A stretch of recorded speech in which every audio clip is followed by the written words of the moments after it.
بسم اللہ الرحمن الرحیم۔ السلام علیکم۔ کوئی اسے خرید نہ سکا۔ سامعین، مسلمانوں کے لیے ایک ریاست قائم کرنے سے پہلے قائد اعظم نے ہندو مسلم اتحاد کی بہت کوششیں کی۔ مشہور مصنفہ مسز سروجنی نائیڈو ہندو مسلم اتحاد کے لیے قائد کی پرخلوص کاوشوں سے اس قدر متاثر تھیں کہ انہوں نے قائد پر ایک کتاب لکھی جس میں انہیں امن کا سفیر کے نام سے یاد کیا۔ 1913 میں قائد اعظم چھٹیاں گزارنے کے لیے لندن چلے گئے۔ قیام لندن کے دوران قائد نے آل انڈیا مسلم لیگ میں شمولیت کا تاریخی فیصلہ بھی کیا۔ ادھر قائد انگلستان میں تھے اور ادھر ہندوستان میں بی ڈی ولیم صاحب بمبئی کرنکل میں لکھ رہے تھے۔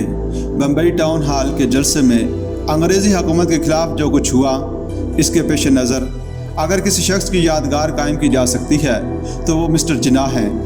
ان کی خدمات کا اعتراف کرنے کے لیے ہمیں رقم اکٹھی کرنی چاہیے۔ ان کا ہر چاہنے والا اور پیروکار اس فنڈ میں 1 روپیہ جمع کروائے۔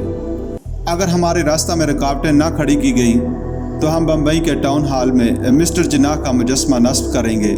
اس اپیل پر لوگوں نے بڑے جوش و خروش اور ولولے سے لبیک کہا۔ بہت جلد قائد کی خدمات کے اعزاز میں جناح پیپلز میموریل ہال تعمیر کیا گیا۔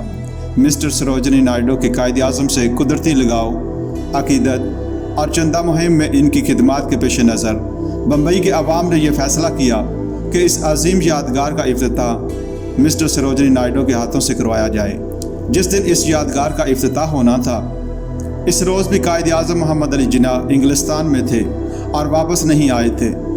مسز سروجنی نائیڈو نے جناح پیپلز میموریل ہال کا افتتاح کرنے کے بعد ایک بڑی جذباتی اور شاعرانہ تقریر کی اور تقریر کے بعد انگلستان میں مقیم قائد کو ایک تار بھیجا جس میں ان کی خدمات کو ایک جملے میں اس طرح خراج تحسین پیش کیا: مسٹر جناح، آج بمبئی میں امن کے پیامبر کو اس کے اپنے ملک میں اور اپنی زندگی میں اعزاز مل گیا۔ دسمبر 1924 میں قائد اعظم محمد علی جناح نے آل انڈیا مسلم لیگ کے سیشن منعقدہ بمبئی میں ایک مرتبہ پھر یہ کوشش کی کہ ممکن ہو تو ہندو اور مسلمان رہنماؤں کے درمیان 1915-16 والی برادرانہ جذبے سے بھرپور فضا پیدا کر دی جائے۔ قائد اعظم نے اس اجلاس اور کام کی اہمیت کے پیش نظر اس سیشن میں پنڈت موتی لال نہرو، پنڈت جواہر لال نہرو، مدن موہن مالویہ، ایم کے گاندھی اور مسز سروجنی نائیڈو کو بطور خاص مدعو کیا، لیکن قائد اور مسز سروجنی نائیڈو کی انتھک کوشش کے باوجود ہندو لیڈر اپنے نقطۂ نظر میں نرمی پیدا کرنے پر آمادہ نہ ہوئے۔ ان کے اس رویہ سے مسز سروجنی نائیڈو کو مایوسی ہوئی اور قائد اعظم کو یہ کہنا پڑا کہ مسلمانوں کے حقوق کی بازیابی کے سلسلہ میں ہندو لیڈروں کا رویہ بے جواز ہے اور اب مسلمانوں کے لیے الگ راستہ اختیار کرنا ان کی مجبوری بن گیا ہے۔ ہندو مسلم اتحاد کا خواب پارا پارا ہو جانے کے بعد مسز سروجنی نائیڈو اور قائد اعظم کے سیاسی راستے الگ الگ ہو گئے اور ان کی ملاقاتیں بھی کم ہو گئیں۔ مسز سروجنی نائیڈو نے ایک بار پھر اپنے ادبی مشاغل کی طرف زیادہ توجہ دینا شروع کر دی۔ ایک مرتبہ وہ تاج محل ہوٹل کے کمرے میں موجود تھی اور ان کے گرد سیاسی کارکنوں کی بھیڑ تھی۔ نہ جانے کس طرح پاکستان کے بارے میں بات چل نکلی۔ حاضرین محفل زیادہ تر ہندو تھے۔ انہوں نے تحریک پاکستان کے بارے میں مضاحکہ خیز باتیں شروع کر دیں۔ ایک مسلمان سیاستدان نے، جو کانگریس کے مجلس عامہ کے رکن بھی تھے، قائد اعظم کے ساتھیوں کو انگریزوں کا زر خرید کہہ دیا۔ یہ سنتے ہی مسز سروجنی نائیڈو کے تیور بدل گئے۔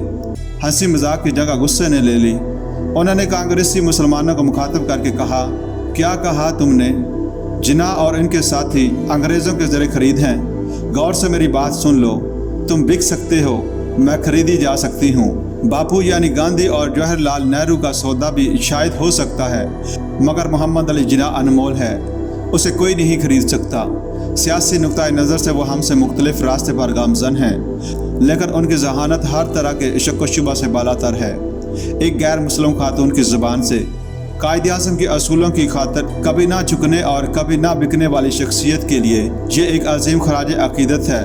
ہمارے قائد واقعی انمول تھے اور مخالف کو بھی اس کا اعتراف کرنا پڑتا تھا۔